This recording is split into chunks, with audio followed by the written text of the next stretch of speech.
కొన్ని మాటలు మనం జ్ఞాపకం చేసుకుని ఇక్కడి నుంచి సెలవు తీసుకుందాం. మరొక మాట, వచ్చే ఆదివారం ఆరాధన 9 దేవుని యొక్క గ్రంథములో నుండి కొన్ని మాటలు మనం జ్ఞాపకం చేసుకుందాం. వచ్చేద్దాం. ఎక్కడున్నాం మనం? షూనేమీయురాలు దగ్గర ఉన్నాం. షూనేమీయురాలుని గురించి గత కొన్ని వారాలుగా కొన్ని విషయాలు మనం నేర్చుకుంటూ ఉన్నాం. ఆమె అంతగా హెచ్చించబడ్డానికి గల కారణం ఏంటి? బైబిల్ గ్రంథములో ఆమె పేరు నమోదు చేయబడడానికి కారణం ఏంటి? ప్రియులారా, ఒక పేరే నమోదు చేయడం ఘనత అయితే, ఆమెకు ఉన్నతమైనటువంటి బిరుదును తగిలించి పరిశుద్ధాత్మ దేవుడు ఒక ప్రశంసా పత్రముతో బైబిల్ గ్రంథములో కొన్ని పేజీలు ఆమె నామములో ఉంచినట్లుగా మనం చూస్తూ ఉన్నాం. ఆమె ప్రశంసించబడడానికి మొదటి కారణం చెప్తారా? ఆమె ఆతిథ్యం ఇవ్వడములో గనురాలు. రెండవ వారం ఏమి నేర్చుకున్నాం? ఆమె ప్రేమ చూపుటలో గనురాలు. మూడవ వారం ఏమి నేర్చుకున్నాం? ఆమె ఆతిథ్యము, ప్రేమ ఎలా చూపించింది? భక్తి శ్రద్ధలతో. దేవునికి స్తోత్రం కలిగిన గాక. ఈ వారం మరో లేఖనాన్ని మనం జ్ఞాపకం చేసుకుందాం. రండి, రాజుల 2వ గ్రంథము 4వ అధ్యాయము 28వ వచనాన్ని చదువుకుందాం. అప్పుడు ఆమె కుమారుడు కావలెనని నేను నా ఏలినవాడనైన నిన్ను అడిగితినా, నన్ను భ్రమ పెట్టవద్దని నేను చెప్పలేదా అని అతనితో మనవి చేయగా, అతడు నీ నడుము బిగించుకొని నా దండమును చేత పట్టుకొని పొమ్ము. చాలు. చదవబడిన లేఖనాన్ని కృపగలిగిన దేవుడు మన కొరకు దీవించును గాక. ఆమేన్. చింటూ కూడా మన మధ్యలో ఉండడం చాలా సంతోషం. కృపగలిగిన దేవుడు దేవుని యొక్క లేఖనాల్లో షూనేమీయురాలుని గురించి మనం జ్ఞాపకం చేసుకుంటూ ఉన్నాం. షూనేమీయురాలు గనురాలుగా ఎంచబడడానికి గల కారణం ఏంటి? ఒక్కొక్క ఇంటికి వెళ్తే ఆ ఇంటి ఇల్లాలు మాట్లాడుతూ ఉంటే ఆమె మాట్లాడి కొద్దీ వినాలి అని అనిపిస్తూ ఉంటుంది. ఒక్కో ఇల్లాలు మాట్లాడుతూ ఉంటే ఇక్కడి నుంచి ఎప్పుడు వెళ్ళిపోదామా అని అనిపిస్తూ ఉంటుంది. ఒక్కొక్క ఇల్లాలు మాట్లాడుతూ ఉంటే సాక్షాత్తు పరిశుద్ధాత్మ దేవుడు పరమశుద్ధుడైపోతూ ఉన్నాడు. మరికొంతమంది మాట్లాడుతూ ఉంటే ఆయనకే ప్రియులార వెక్కసమవుతూ ఉంటుంది. అలాంటి పరిస్థితుల్లో రాజుల గ్రంథములో షూనేము పట్టణములో ఉన్నటువంటి ఒక స్త్రీని పరిశుద్ధాత్మ దేవుడు ప్రశంసిస్తూ ఉన్నాడు. ప్రశంసిస్తూ ఆమెకు పెట్టిన పేరేంటంటే గనురాలు. ఏం పేరమ్మా?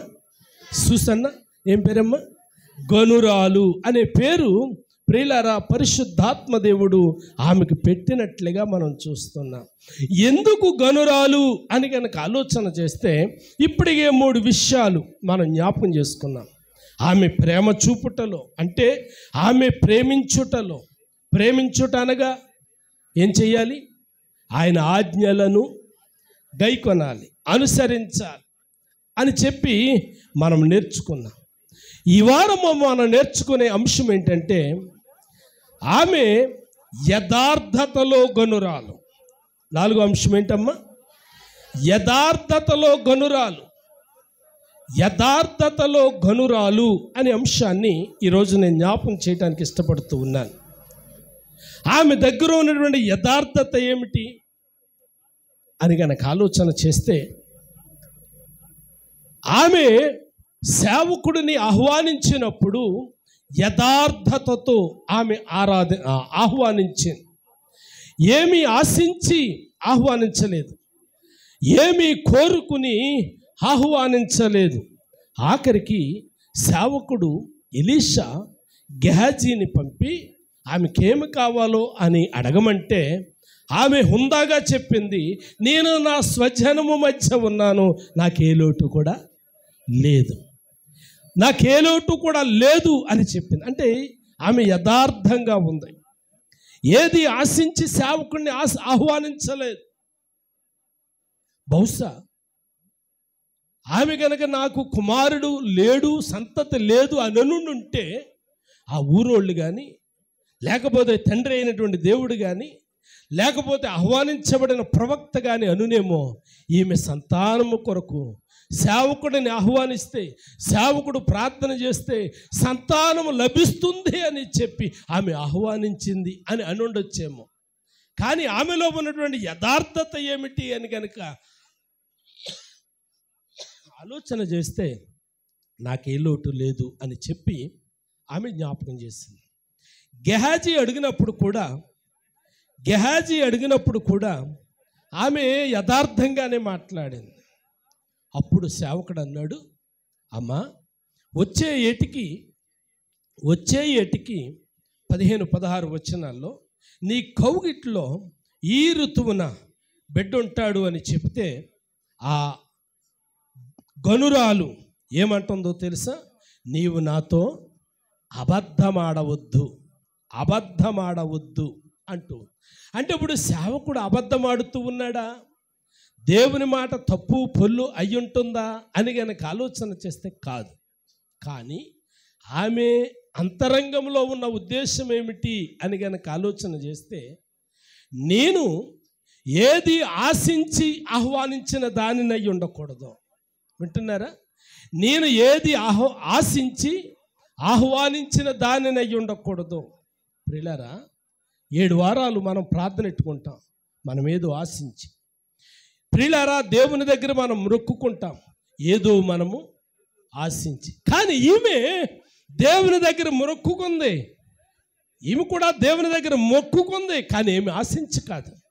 దేవుని మీద ఉన్న భక్తితో, దేవుని మీద ఉన్న ప్రేమతో, దేవుని మీద ఉన్నటువంటి శ్రద్ధతో, 3వ మాట 4వ మాట దేవుని మీద ఉన్న యథార్థతతో, దేవునికి స్తోత్రం కలిగినగా ఆమె తన జీవితంలో యథార్థముగా కనబడుతూ ఉంది. యథార్థత వలన కలిగే లాభాలేంటి? యథార్థత వలన కలిగే మేలేంటి? కొన్ని మాటల బిడ్డలారా నేను జ్ఞాపకం చేయటానికి నేను ఇష్టపడుతున్నాను. మొదటి మాట, యథార్థతలో కలిగే మేలేమిటి అని గనక ఆలోచన చేస్తే, మొదటి మాట యథార్థత భక్తికి నిదర్శనము. మొదటి మాట ఏంటమ్మా? భక్తికి నిదర్శనము. కొన్ని విషయాలు చదువుకుందాం. సామెతల గ్రంథం 14వ అధ్యాయం, సామెతల గ్రంథం 14వ అధ్యాయము 2వ వచనములో ఇలాగ వ్రాయబడి ఉంది, అమ్మా యథార్థముగా ప్రవర్తించువాడు యెహోవా యందు భయభక్తులు గలవాడు. జాగ్రత్తగా వినాలి. యథార్థముగా ప్రవర్తించువాడు అంటే ఇప్పుడు ఈమెలో ఏముంది? యథార్థత ఉంది. నిజంగానే ఏమి ఆశించి ప్రవక్తను ఆహ్వానించలేదు. ప్రవక్తను ఆహ్వానిస్తే నా గర్భం పండుతుంది, ప్రవక్తను ఆహ్వానిస్తే నా పొలం పండుతుంది, ప్రవక్తను ఆహ్వానిస్తే నేను ఇంకో బిల్డింగ్ కడతాను, ప్రవక్తను ఆహ్వానిస్తే నాకు ఇంకా పొలాలు పెరుగుతాయి అని ఆమె అంతరంగంలో అనుకోలేదు. ఆమెకున్నటువంటి ఉద్దేశం ఏంటో తెలుసా? 14వ వచనంలో మనం చదువుతూ ఉన్నాము, యథార్థముగా ప్రవర్తించువాడు యెహోవా యందు భయభక్తులు కలిగిన వాడు. అంటే ఈమె యథార్థత కలిగి ఉండడానికి గల కారణం ఏమిటి అని అంటే, ఆమెలో దేవుని యందు భయభక్తులు కలిగిన స్త్రీగా మనం చూస్తున్నాం. దేవుడంటే భక్తి, దేవుడంటే భయం మనం చూస్తూ ఉన్నాం. మనకు దేవుడంటే భక్తే కానీ దేవుడంటే భయం ఉండదు. దేవుడంటే భక్తే కానీ దేవుడంటే భయం ఉండదు. ఎందుకని భయం ఉండదు అని కనుక ఆలోచన చేస్తే, నేను మీకు మాట జ్ఞాపకం చేసి ప్రియులారా వెనక్కి వస్తాను. నిర్గమాకాండంలోనికి రండి. 20వ అధ్యాయము, నిర్గమాకాండం 20వ అధ్యాయానికి మనం వచ్చినట్లయితే, ఆయన ఏమని జ్ఞాపకం చేస్తూ ఉన్నాడు అని గనక ఆలోచన చేస్తే, 5వ వచనములో లేక 4-5 వచనాలు కలిసి ఉన్నాయి. పైన ఆకాశమందే గాని కింద భూమి అందే గాని, భూమి కింద నీళ్ల యందే గాని యుండు దేని రూపమునైనను విగ్రహమునైనను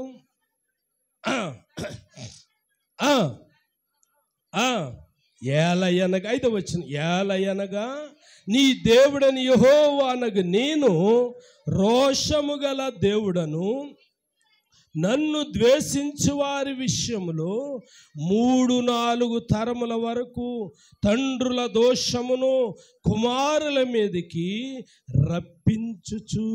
వినండి ప్రియులారా, దేవుడంటే మనకు భక్తే, దేవుడంటే భక్తే, కానీ భయం లేదు. ఎందుకు లేదు? ఏ విషయంలో తెలుసా? దేవుడు అన్నాడు, నా ఆజ్ఞలను తూచా తప్పకుండా నువ్వు పాటించాలి. పాటిస్తే 1000 తరములు, 6వ వచనంలో 1000 తరముల వరకు కనికరిస్తాను, కరుణిస్తాను అన్నాడు.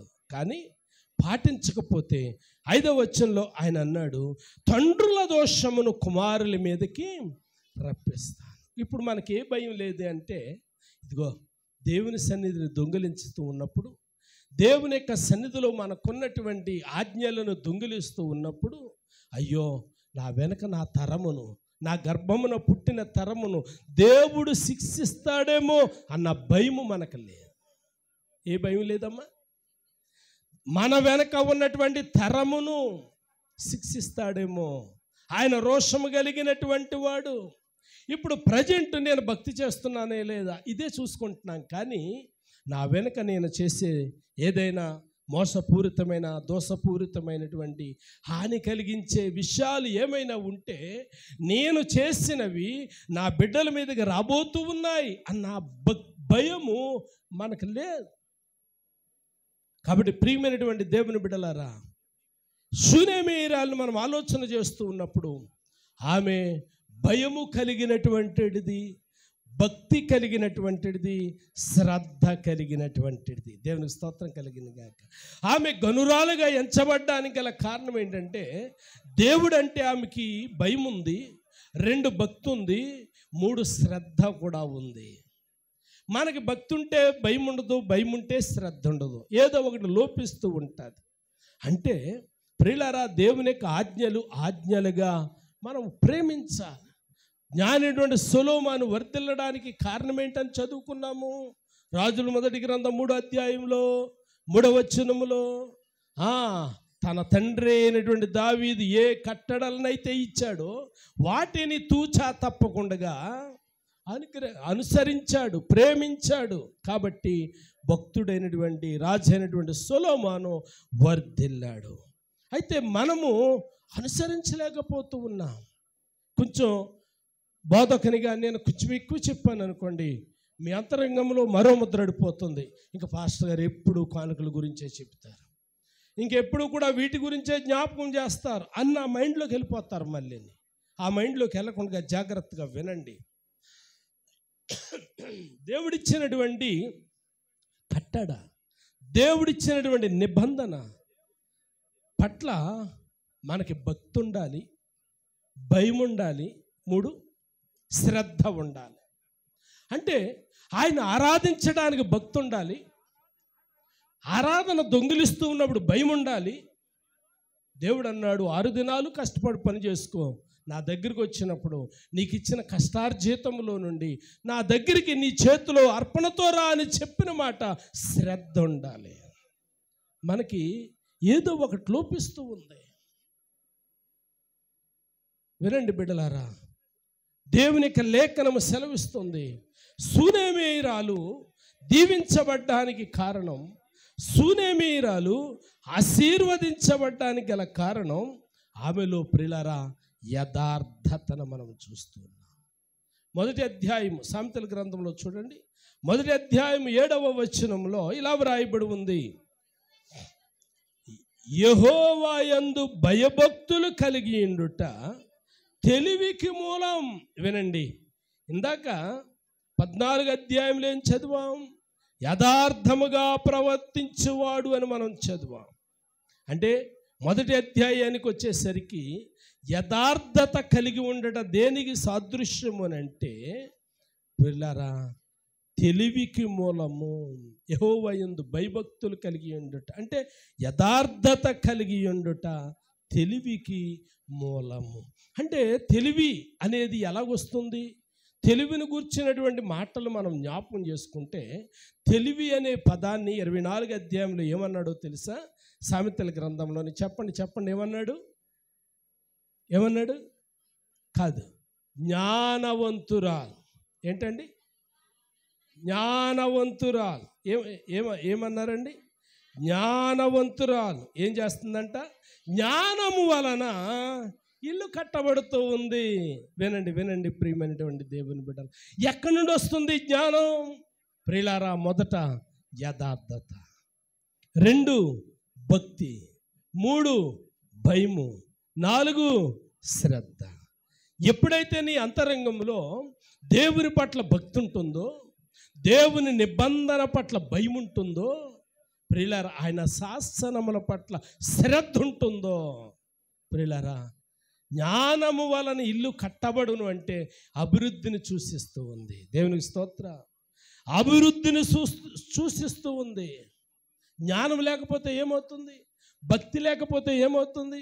భయం లేకపోతే ఏమన్నా పెద్ద ప్రమాదమా అని కనుక ఆలోచన చేస్తే అది కూడా ప్రమాదమే. భయం లేకపోయినా ప్రమాదమే, శ్రద్ధ లేకపోయినా ప్రమాదమే, భక్తి లేకపోయినా ప్రమాదమే. ఆదికాండ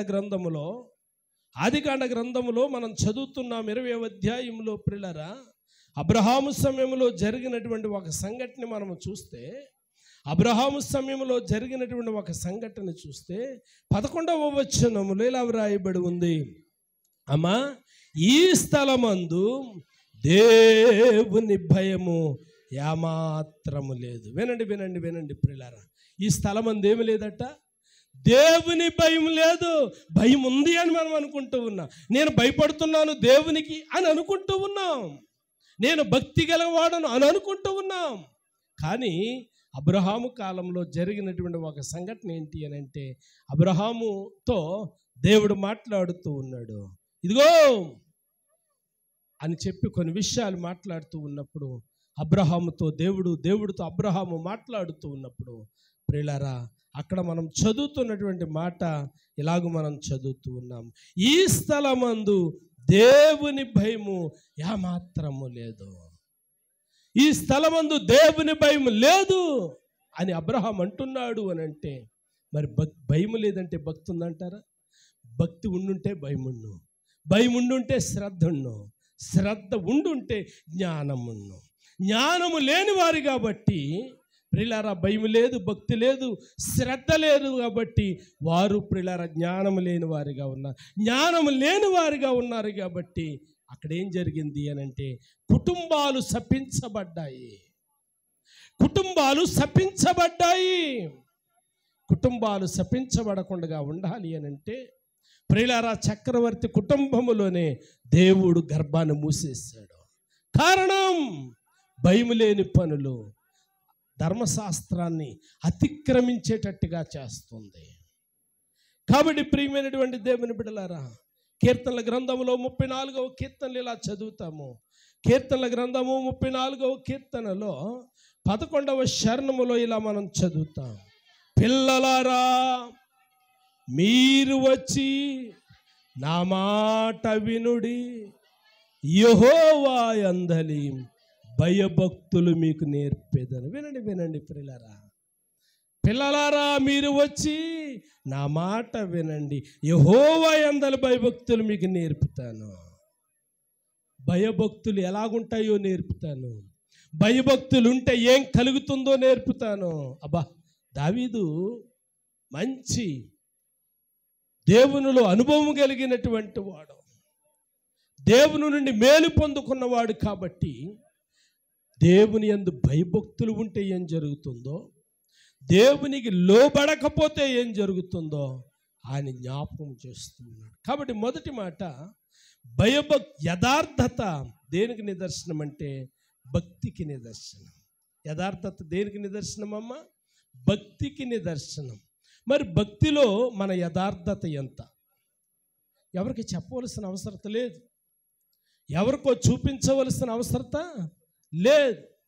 దేవునికి మాత్రం మనము చూపించాలి. దేవుని దగ్గర మన భక్తి ఎలాగుంది, దేవుని దగ్గర మన యథార్థత ఎలాగుంది? దేవునికి మాట ఇచ్చావు, పోషించుకుంటూ ఉన్నావా? దేవునితో నువ్వు ప్రియులారా ఒడంబడిక చేసుకున్నావు, లోబడుతూ ఉన్నావా? విశాలాంధ్ర గారు అప్పుడప్పుడు అంటూ ఉంటారు, డిసెంబర్ మాసంలో దేవుడిని ఆవిడ అడుగుతూ ఉంటుంది, ప్రభువా నాకు శక్తి ఇయ్యి, ప్రతి ఆదివారం మందిరానికి వెళ్ళాలి. ఆమెకు ఆశ ఉంది, ఆమె బలహీనురాలు, ఆశ ఉంది, బలహీనురాలు అయినా వస్తూ ఉంది. కానీ దేవుడు నీకు శక్తినిచ్చాడే, దేవుడు నీకు మంచి ఆయుస్సునిచ్చాడే, మంచి సమయాన్ని ఇచ్చాడే. విశాలాంధ్ర గారిలాగా ప్రియులారా బలహీనురాలు కాదే. అయినా అప్పుడే ఈ 2 నెలలలో, అంటే ఇంచుమించు 8, 9, 10 వారాలలో ప్రియులారా దేవుని యొక్క సన్నిధిని ఎన్నిసార్లు మానేస్తాం మనం? భక్తి ఉంటే చేస్తామా? శ్రద్ధ ఉంటే చేస్తాం అలాగా? ప్రియులారా భయం ఉంటే ఈ 10 వారాలలో దేవుని విడిచి వెళ్ళగలుగుతామా? వెళ్ళలేము. 4 అడుగులు వేస్తే మందిరం, 4 అడుగుల లోపల మందిరం ఉంది. ప్రతి రాత్రి దేవుని సన్నిధి వినబడుతూ ఉంది. అయ్యో అక్కడ ప్రార్థన చేస్తున్నారు నా కుటుంబం కోసం, నేనేమిచ్చాను వాళ్ళకి, నేనేమి ఇవ్వలేకపోయినా ఎందుకు నా మీద ఇంత శ్రద్ధ కలిగి వారు ప్రార్థన చేస్తున్నారు? అయ్యో నా కుటుంబం బాగుండాలని కదా. అయ్యో నేను కూడా వెళ్ళి వారితో ఏకీభవిస్తే ఎంత బాగుంటుంది. ఉందా మనస్సు? లేదు. ఉందమ్మా? లేదు. ప్రియులారా ఎప్పుడైనా ముఖస్తుతికి దారిలో కనబడితే మా కుటుంబం కోసం ప్రార్థన చేయండి. ఇక్కడ సంఘం కడుపు కట్టుకుని ప్రార్థన చేస్తుంది మోకాళ్ళ మీద ఉండి, నువ్వు మాత్రం పీకదాకా తినేసి బొబ్బు మంచం మీద అండి. సంఘం అంటండి కడుపు కట్టుకుని మోకాళ్ళ మీద ప్రార్థన చెయ్యాలి. ఈ అయ్యగారు ఏం చేస్తారమ్మా? ఈ అయ్యగారు ఏం చేస్తారు? పీకల దాకా తినేసి. వినండి వినండి, సంఘం ప్రార్థన చేస్తుంది నీ కుటుంబం కోసం అని తెలిసినప్పుడు నీవు కూడా వారితో ఏకీభవించి, నిజమే ప్రభువా ఇదిగో నీ బిడ్డ ప్రార్థన చేస్తున్నట్లుగా నా కుటుంబంలో నా అవసరతలు ఇవి, నా బిడ్డల కొరకు ఇది, ఇదిగో నువ్వు బిడ్డల్ని ఇచ్చావు, ఇదిగో సమస్యలు వెంటాడుతూ ఉన్నాయి, సోదరులు వెంటాడుతూ ఉన్నాయి, మా ఆలోచన వలన ఆ సమస్య తీరదు నా ప్రభువా, ఇదిగో నీ సన్నిధిలో గోజాడుతూ ఉన్నామని వారితో ప్రార్థన చేస్తే దేవుడు అన్నాడు, 2, 3 కంటే ఎక్కువగా కూడి చేసే వారి మధ్య ఉంటానని వాగ్దానం చేస్తున్న దేవుడు ఆ మనవులు విండా, నీ ప్రార్థనకు సహాయం చేయడా? చేస్తాడు. మరి ఎందుకు రాలేకపోతున్నామనంటే ప్రియులారా ఏం లేదు, భయం లేదు, 2 శ్రద్ధ లేదు, 3 భక్తి లేదు. భక్తి ఉండి శ్రద్ధ ఉండి భయం ఉంటే దేవుని విడిచి రాకుండా ఉండలేము, దేవుని విడిచి ఉండలేం. ప్రియులారా దేవునికి దూరం కాలేం. ప్రియా దేవుని బిడ్డలారా భూమి మీద మన గడియలు చాలా తక్కువ, ఎంతకాలమో తెలీదు. నావో స్వార్థ చెబుతూ ఉంటే ఈ ముసలోడు ఎలాగే చెప్తాడు. ఈ ముసలోడు ఈ నోవహు తాత వాడు ఎక్కడ కడుతున్నాడు? కొండ మీద కడుతున్నాడు, కొండ మీద కడుతున్నాడు. వాళ్ళు సాధారణంగా మన భూమి మీద వర్షం కురిసిందే లేదు, అప్పుడు ఇంకా వర్షాలు కురలేదంట. వర్షం అంటే తెలీదు. నోవహు తాత వాడ ఆ టైంకి వర్షాలంటే తెలియవు, కానీ దేవుడు చెప్పమన్నాడు కాబట్టి నోవహు తాత చెప్పడం ప్రారంభించాడు. ఇదిగోనమ్మా దేవుని మాట వినకపోతే వర్షాలు కురుస్తాయి, ఆ వర్షాలు వరదలైపోతాయి, ఆ వరదలకి ఇదిగో ఇలాగా భూజనులందరూ కూడా చచ్చిపోతారు, మీరు వచ్చి ప్రాణాలు కాపాడుకోండమ్మంటే ఉన్న వాళ్ళందరూ కూడా ఒక్కడు భయపడలేదండి. ఆ వార్తకి ఒక్కడు భయపడలేదండి. మనకు రేడియోలో వార్తలు వస్తే బంగాళాఖాతంలో తుఫాను పట్టుకుంది, ఇదిగో ఇన్ని కిలోమీటర్ల వేగంతో ఈదురుగాలులు వేస్తాయంటే ప్రియులారా నా చిన్నప్పుడు ఎక్కడ గాలి ఆన్ బిల్డింగ్ ఉందా అని చెప్పి తుఫాను షెల్టర్లోకి వెళ్ళి తలదాచుకునేవాడు. ఎందుకని? అందరికీ కూడా చిన్న చిన్న పూరుగుడుసులు ఉండేవి, గాలి వేస్తూ ఉంటే తాటాకులు అలాగా ఎక్కడి నుంచి మొదలెడితే జగ్గనపేట వెళ్ళిపోయి, వర్షం ఆగిపోయిన తర్వాత అలాగెళ్ళి మరలా తాటాకులు ఏరి తెచ్చుకుని మరలా పైన వేసుకునేవాళ్ళు. కానీ దేవుని యొక్క మహాకృప ప్రియులారా గాలివాన బిల్డింగ్ కంటే బలమైన బిల్డింగ్ అని దేవునికి ఇచ్చాడు. దేవుని స్తోత్రం, ఆమేన్, హల్లెలూయా. మరి ఏది భక్తి, ఏది భయము, ఏది శ్రద్ధ? గమనించండి ప్రియా దేవుని బిడ్డలారా, దేవుని యొక్క లేఖనము సెలవిస్తుంది, దేవుని యొక్క లేఖనము సెలవిస్తుంది. ఆ అబ్రహాము కాలంలో ప్రియులారా భయపడని కారణము చేత, నోవహు కాలంలో భయపడని కారణము చేత వచ్చారు, తర్వాత తలుపు తట్టారు, అవకాశం లేదా. నీటి మీద తేలియాడి ప్రియులారా మృతులైపోయారు. కాబట్టి గనురాలు దీవించబడ్డానికి గల కారణం ఏమిటి అని అంటే, ప్రశంసించబడ్డానికి గల కారణం ఏమిటి అని గనక ఆలోచన చేస్తే యథార్థత. యథార్థత భక్తిలోనికి నడిపిస్తుంది. రెండో మాట జ్ఞాపకం చేసుకుందాం.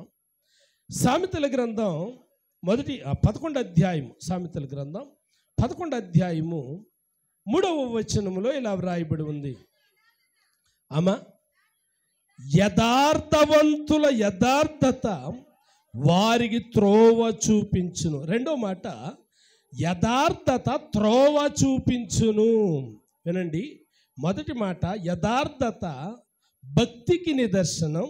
రెండో మాట యథార్థత త్రోవ చూపును. ఎక్కడికి త్రోవ చూపుతూ ఉంది?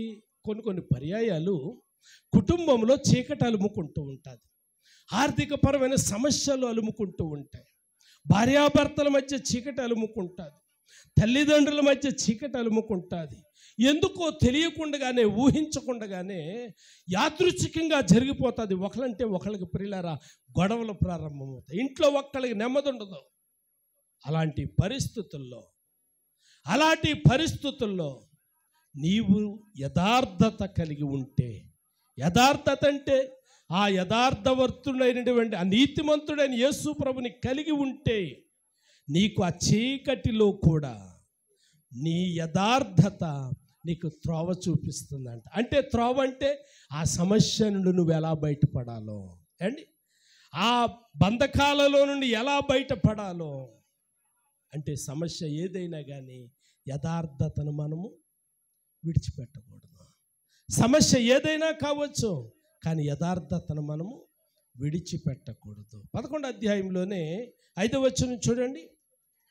యథార్థవంతుల నీతి వారి మార్గమును సరళము చేయును. కొన్నిసార్లు చిక్కుముళ్ళు కింద ఉంటుంది. ఎటు వెళ్దామన్నా కానీ కలిసి రాదు, ఎటు వెళ్దామన్నా కానీ ఏదో అవరోధం అనుకుంటూ ఉంటాము. ఏంటో కలిసి రావట్లేదు అనుకుంటాం. కానీ కృపగలిగిన దేవుడు జ్ఞాపకం చేస్తూ ఉన్నాడు, నీ పట్ల ఆయన కనికరము ఉండాలి అని అంటే అండి 11వ అధ్యాయంలో వ్రాయబడినట్లు 5వ వచనంలో చదువుకున్నట్లుగా యథార్థవంతుల నీతి వారి మార్గమును సరళము చేయును. 28వ అధ్యాయం చూడండి, 28వ అధ్యాయం ఇదే గ్రంథం 28వ అధ్యాయంలో 18వ వచనం, యథార్థముగా ప్రవర్తించువాడు రక్షింపబడును. వినండి, రక్షింపబడును అనే మాటకు అర్థం ఏంటంటే తప్పింపబడును, విడిపించబడును. ప్రియులారా, అదే దుఃఖంలో ఉంటే ఓదార్చబడును అనే మాటలు మనం చదువుతూ ఉన్నాం. వింటున్నారా? యథార్థత. గనురాలు ఇప్పుడు దుఃఖంలో ఉంది. కారణం ఏంటి? కొడుకు చచ్చిపోయాడు.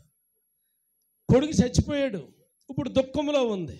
ప్రారంభంలో ప్రవక్త అడిగినప్పుడే చెప్పింది, అమ్మా నీకేం కావాలంటే నాకేమొద్దు, నేను నా స్వజనుల మధ్య క్షేమంగా ఉన్నాను, సంతోషంగా ఉన్నాను, నాకేమొద్దు అన్నది. ఆయన సేవకుడు గుర్తించాడు, ఆమెకి సంతానం లేదు, నీ కౌగిట్లో వచ్చే సంవత్సరానికి కుమారుడు ఉంటాడంటే నాతోటి అబద్ధం ఆడొద్దు అన్నది. ఇప్పుడు ప్రియులారా కొడుకు చచ్చిపోయిన కొడుకుని ప్రియులారా స్నానం చేయించింది, చక్కటి బట్టలేసింది. ప్రియులారా, ఏ మంచమైతే సేవకుని మేడ మీద గది కట్టి ఆ గదిని సేవకుడికి ఇచ్చిందో ఈ పిల్లోడిని ఆ గదిలోకి తీసుకెళ్ళింది. ఆ గదిలో మంచం మీద పొరండబెట్టింది, తలుపు తాళం వేసి ఏ సేవకుని ప్రార్థన ఫలితం ద్వారా బిడ్డ పుట్టాడో ఆ ప్రవక్త దగ్గరికి ప్రియులారా వెళ్ళడానికి పనోళ్ళు పిలిచింది. అబ్బాయి గాడిదకు కంతకట్టు అన్నారు. గాడిదకి కంతకట్టు అంటే పనోళ్ళు అంటున్నారు, అమ్మగారు ఆదివారం అయితే మీరు మందిరానికి వెళ్తారు, శుక్రవారం అయితే ప్రార్థనకి వెళ్తారు, శనివారం అయితే ప్రార్థనకి వెళ్తారు, ఇవాళ శుక్రవారం కాదు, శనివారం కాదు, ఆదివారం కాదు, ఇవాళ ప్రార్థనకి వెళ్తున్నారు ఏంటమ్మా అన్నారు. లేదు, శుక్రవారం కాకపోయినా, శనివారం కాకపోయినా, ఆదివారం కాకపోయినా సేవకుడి దగ్గరికి నేను వెళ్ళాలి. దేవునికి స్తోత్రం కలిగిన గాక. గాడిదకు జీని ఏర్పాటు చేయాలన్నారు. జీని కట్టారు, గాడిద మీద ఎక్కించారు. అమ్మ ప్రయాణం చేసింది, వెళ్తా ఉంది. అంతరంగంలో వేదన. కొడుకు చచ్చిపోయాడు, మంచం మీద పరుండు ఉన్నాడు. ప్రియులారా, సేవకుని దగ్గరికి వెళ్ళింది. సేవకుని దగ్గరికి వెళ్ళింది. దూరంగా ప్రియులారా ప్రవక్త కొండ మీద ఉన్నాడు. రే రే రే రే గెహాజీ, నీకేమైనా కనబడుతుందా? ఏంటయ్య గారు అదిగదిగదిగదిగ చూడు, ఆ దూరాన్ని వస్తున్నటువంటి ఆమె ఆ షూనేమీయురాలు కాదు, మనకు గది కట్టించిన ఆమె కాదు, మనకు భోజనం పెడుతూ ఆతిథ్యం ఇస్తున్నటువంటి ఆమె కాదు. అవునండి అయ్యగారు, ఆమె. ఇదిగో నువ్వు తొందరగా దిగెళ్ళు, ఆమె ఎలాగుందో కనుక్కో అన్న. అంతే కదండి ప్రియులారా. ఆ సేవకుడు గబగబా దిగెళ్ళి, అమ్మ కుశలమా అని అడుగుతూ ఉన్నాడు, క్షేమమా అని అడుగుతూ ఉన్నాడు. ప్రియులారా, ఆమె అంతరంగంలో ఎంత నిగ్రహము కలిగినటువంటిది అని కనుక ఆలోచన చేస్తే, అంతరంగంలో ఎంత ప్రియులారా నిగ్రహము కలిగినటువంటిది అని అంటే, అమ్మ అంత క్షేమమేనా అంటే ఆమె చెబుతూ ఉంది, అంత కూడా క్షేమమే. ఏమంటుందండి? అంత కూడా క్షేమమే. ఆ మాట మనం చదువుదామా? అందుకు ఆమె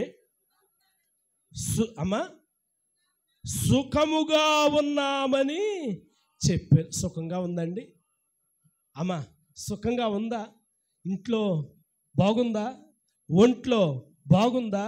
మానసికంగా నెమ్మది ఉందా? లేదు. కానీ ఆమె చెప్తున్నటువంటి మాట సేవకుడి దగ్గరికి వెళ్ళి మాట్లాడుతూ ఉంది. ఎందుకో తెలుసా? ఇప్పుడు ప్రియులారా, ఆమె నీతి ఏం చేసింది ప్రియులారా? ఆమెకి మేలు చేసింది. మరోసారి చదువుతారా? 11:5 సామెతలు. యథార్థవంతుల నీతి వారి మార్గమును సరళం. ఇప్పుడు సునేమేయురాలకు నీతి, సునేమేయురాలకు యథార్థత ఆమె మార్గమును సరళము చేసినట్లుగా మనం చదువుతూ ఉన్నాం. సరళము చేసినట్లుగా ప్రియులారా మనం చదువుతూ ఉన్నాం. వినండి, ఇంకా మనం చూసినట్లయితే 13వ అధ్యాయము సామెతల గ్రంథంలోనే 13వ అధ్యాయము 6వ వచనములో, అమ్మ యథార్థ వర్తనునికి నీతియే రక్షకము. అంటే ఇప్పుడు ఆమెను ఏం కాపాడింది అని అంటే, ఆమె యొక్క యథార్థత ఆమె కొడుకుని బ్రతికించింది. దేవునికి స్తోత్ర. ఆమె యొక్క యథార్థత కొడుకును బ్రతికించింది. అబ్బా, ఎంత అద్భుతమైనటువంటి మాట మనం చూసినట్లయితే. అందుకే రెండో మాట యథార్థత త్రోవ చూపును. మొదటి మాట యథార్థత భక్తికి నిదర్శనం. రెండో మాట యథార్థత త్రోవ చూపును. మూడో మాట కీర్తనల గ్రంథం 9వ కీర్తన, కీర్తనల గ్రంథం 9వ కీర్తన 8వ వచనం, యెహోవా నీతిని బట్టి లోకమునకు తీర్పు తీర్చును. వినండి ప్రియులారా, యథార్థతను బట్టి ప్రజలకు న్యాయము జరుగును. అంటే మూడో మాట యథార్థతను బట్టి న్యాయము జరుగును. నీ యథార్థత గనక నీలో ఉంటే, యథార్థత గనక నీలో ఉంటే, నీతి నీలో ఉంటే నీకేం జరుగుతుందంట? న్యాయం జరుగుతుంది. అంటే మనకి ఎప్పుడైనా ఎక్కడైనా అన్యాయం జరిగింది అని అంటే మనలో ఏమి లేదన్నమాట, న్యాయం లేదన్నమాట. గమనించండి, ఎక్కడైనా మనకు అన్యాయం జరిగింది అని అంటే యథార్థత లేదన్నమాట. 98వ కీర్తనలో 9వ వచనం చూడండి. 98:9 భూమికి తీర్పు తీర్చుటకై నీతిని బట్టి లోకమునకు తీర్పు తీర్చుటకై న్యాయమును బట్టి జనములకు తీర్పు తీర్చుటకై యెహోవా వేంచేసి ఉన్నాడు. అంటే న్యాయమును బట్టి అండి, న్యాయమును బట్టి తీర్పు, నీతిని బట్టి తీర్పు. ఒకసారి పేపర్ తిరగండి, 96లోకి రండి. 96వ కీర్తన 13వ వచనంలో భూజనులకు తీర్పు తీర్చుటకై యెహోవా వేంచేయుచున్నాడు, న్యాయమును బట్టి లోకమునకు తన విశ్వాస్యతను బట్టి జనములకు ఆయన తీర్పు తీర్చును. 99లోకి రండి, 4వ వచనం యథార్థతను బట్టి నీవు న్యాయమును ప్రేమించు, రాజును స్థిరపరిచినావు. అంటే యథార్థతను ప్రేమించే వారిని స్థిరపరిచేవాడు, యథార్థత కలిగినటువంటి వారిని స్థిరపరిచేవాడు అన్న సంగతిని ప్రియులారా మనం గమనించాలి. ఇక నాలుగవదిగా మనం ఆలోచన చేస్తే 112వ కీర్తన 4వ చరణంలో ఇలా వ్రాయబడి ఉంది.